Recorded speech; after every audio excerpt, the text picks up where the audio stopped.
Hi everyone, আজকে আমি তোমাদের সাথে শেয়ার করছি খুবই ভাইরাল একটা রেসিপি। সেটা হচ্ছে আম পোড়া চিকেন। তার জন্য সবার প্রথমে একটা আম, একটা রসুন আর 2-3টে লঙ্কা ভালো করে পুড়িয়ে নিয়ে এইবার সবকিছু পরিষ্কার করে ছাড়িয়ে নেওয়ার পর একটা মিক্সারের মধ্যে পোড়া আম, রসুন, লঙ্কা, কিছুটা আদা কুচি এবং গুড় দিয়ে ভালো করে একটা পেস্ট বানিয়ে নেব।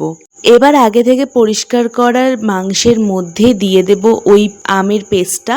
এবার দেব সামান্য লবণ, হলুদ, লঙ্কা গুঁড়ো, ধনে গুঁড়ো, জিরে গুঁড়ো, কিছুটা কাসুন্দি, কাঁচা তেল। এবার সব কিছুকে ভালো করে মিশিয়ে নিয়ে খানিকক্ষণ রেখে দেব। কড়াইয়ে তেল গরম করে আলু ভেজে নেব এবং ওই তেলের মধ্যে দিয়ে দেব আগে থেকে কুচি করা পেঁয়াজ। এবার পেঁয়াজটা হালকা ভেজে নিয়ে ওর মধ্যে দিয়ে দেব মাংসটা। মাংস থেকে যতক্ষণ না নিজে থেকে জল ছাড়ছে ততক্ষণ ভালো করে কষিয়ে নিয়ে সামান্য পরিমাণে জল দিয়ে সেদ্ধ করে নেব আর আলুটাও দিয়ে দেব। এরপর ঢাকা দিয়ে খানিকক্ষণ রান্না করলেই তৈরি আমাদের সুস্বাদু আম পোড়া চিকেন। তোমাদের কেমন লাগলো কমেন্ট করে বলো।